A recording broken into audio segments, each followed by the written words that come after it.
Welcome to Ocean County Highlights. I'm Donna Flynn, your host and Ocean County's Public Information Director. Joining me today at the Rutgers Cooperative Extension Center here on Whitesville Road is Ocean County Freeholder Director Joe Vicari. Freeholder, one of the reasons why we're here today is because there's a growing concern. I mean, warm weather brings everybody outdoors, and you've been talking to folks about tick-borne illnesses. And I wanted to talk to you today about what's happening in Ocean County right now, and what are you guys looking at to kind of help your residents? Well, we know there are several different types of ticks in Ocean County. And what we want to do is have a program. First, it's awareness, and second, of course, it's prevention. But we don't want to discount the fact that if you are ill with flu-like symptoms, go immediately to your family doctor, which is very important. But in Ocean County, we have many places where people can go and really to enjoy themselves. We have many parks, we have recreational areas. And since it's the second largest county in the state of New Jersey, and 60% of the land is free, right. A lot of people, young people, senior citizens, they go bike riding, they go hiking and whatever. And we just want to make them aware of the fact that they get an illness. Please go to your doctor. But we want to do a program like, as we're doing in Ocean County, the first in the state of New Jersey, where we can prevent these types of illnesses from taking place by educating the residents of Ocean County and the visitors that come to Ocean County every single year. Our population in the summertime doubles. Right. This weekend we'll have over 1.2 million people, and we're going to say, look, not to be frightened or afraid. It's like when you go to the beach. Right. You can get sunburned. Right. Okay, and other things Right. can happen. The same thing in Ocean County. So there are a number of different types of ticks. We have a program not only to identify the ticks, as we have in the Agricultural Center on Whitesville Road at the intersection of Whitesville and Sunset Avenue, where if you think you have a tick, you just take it out. And most parents, especially if you have youngsters, they always get a tick in most cases. Right. So there's ways of taking it out, and we have literature that's going out, and the website gives a lot of different information and to identify it, and then of course go to your family doctor. This season, the Ocean County Health Department and the Ocean County Mosquito Commission are working together to monitor the West Nile virus. According to Freeholder Jack Kelly, residents should take the following precautions. Limit outdoor activities at dawn and dusk. Weather permitting, wear long-sleeve shirts and long pants. Make sure screen doors and windows are in good condition. Outdoors, use an insect repellent containing DEET on skin or clothing, or repellent containing permethrin on clothing. Welcome back to Ocean County Highlights. Joining me now is Linda Schock. She's with the Rutgers Cooperative Extension Center here on Whitesville Road in Toms River. Linda, we had spoken to Freeholder Director Vicari earlier in reference to tick-borne illnesses. Really, I wanted to ask you, what actually happens here at the Agricultural Center? I mean, I understand that if you find a tick on yourself, you could actually bring it in here. What are the steps that the Ag Center takes? Okay, we identify ticks here. We have trained master gardeners who will identify them Monday through Friday, usually in the morning. The staff will do pick up in between, and they are trained, so they do have experience identifying ticks. As long as they bring it in a sealed container, that can be a baggie, that can be a rinsed out pill bottle, a clear jar, and we will identify it. They have to fill out one of our pink forms, and we can tell them what kind of tick that they removed.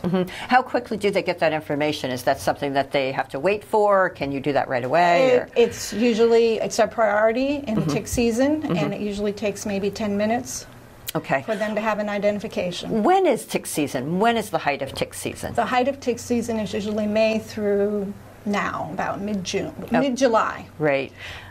May and June are our biggest months for ticks. And what should people look for when they are, very often the recommendation is when you come in from the outside, you should really check yourself. What should people look for if you're looking for a tick on you? I mean, it's my understanding that some of them are so small that they're kind of hard to locate. They can be hard to locate. In fact, I'm amazed when moms come in with this little bitty gray fleck and they say, oh, it's a tick. And I said, really? I can't even see it in the baggie, and you found this on your child. Well, gold star for you.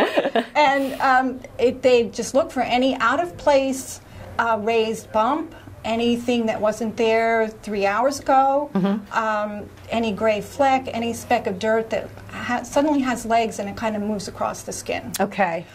when folks are bringing ticks in, you know, is there a concern as to how they're removed or you know, anything like that? Always an attached tick should be removed with tweezers. Okay.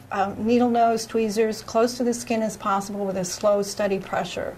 We no longer recommend Vaseline or burning the tick off, or nail polish is not recommended. Right. Slow, steady pressure with a pair of tweezers, and you don't have to be concerned about the mouthpiece if it's left. The mouthpiece on its own does not transmit disease. Okay, It's that's just like a splinter. It eventually will work its way out. any other. How many different kind of ticks are there? Well, we identify 3. As far as we're concerned, Ocean County has 3 main ticks. Okay. The American dog tick, the Lone Star tick, and the deer tick, which is also known as the blackleg tick. It's Okay. the more correct name for that tick. But we've always called it deer tick, so deer tick is a whole lot easier to say than blackleg tick. Right, right. But it is one and the same. Right, And right. they are the ones with concern because they transmit Lyme disease, especially if they've been feeding more than 36 hours. Right. And where do they usually get picked up? I mean, you know, there's a lot of open space here in Ocean County. Could it be just about anywhere, or is there specific areas? Usually on the woods edges, the rough edges of the golf courses, if you chase the tennis ball into the weeds, anywhere the grass is higher than 3 to 4 inches and not maintained. So as long as you're staying in the middle of the trails, usually you don't have that much of a problem. But it's that edge between the woods and the turf that you're going to be more likely to pick up the deer tick. Right. Any suggestions to residents or visitors as to how can they protect themselves from not getting bitten by a tick? The main way to prevent tick bites is to use a repellent, and the repellent should have DEET in it, D-E-E-T. It's the only really proven repellent for ticks that works. Right. And I also understand in some cases, you know, you could actually dress to be for caution. You can dress to be cautious, and they do have the repellent for clothing that you don't. That it's permethrin based. You spray your clothes. You don't have to be in it. It goes through the wash 3 or 4 times. So you want to wear long pants. Light color is helpful because then you can see a tick crawl up, because remember it's the black legs. Black is the color that you want to avoid, so anything that's going to show up black. Long sleeves, they don't fall down from trees, but long sleeves and pants usually help. And you know, something around the waist, because the ticks are going to crawl up. Right, right. So you want to interfere with that crawling position of the tick. Now, are there tips or steps that folks can take located on your website, or is there, you know, somewhere people can go to gather up this information? We don't. Rutgers does have the Prevent Tick Bite fact sheet, which is available at Rutgers Publication. CDC has lots of information on tick-borne illnesses and how to prevent tick illness. The health department would be another resource, but our main resource here is we do identify the ticks, and that is a free service available to Ocean County residents. Linda, thank you so much for joining me today. I really appreciate it, and thank you guys for joining us today too here on Ocean County Highlights.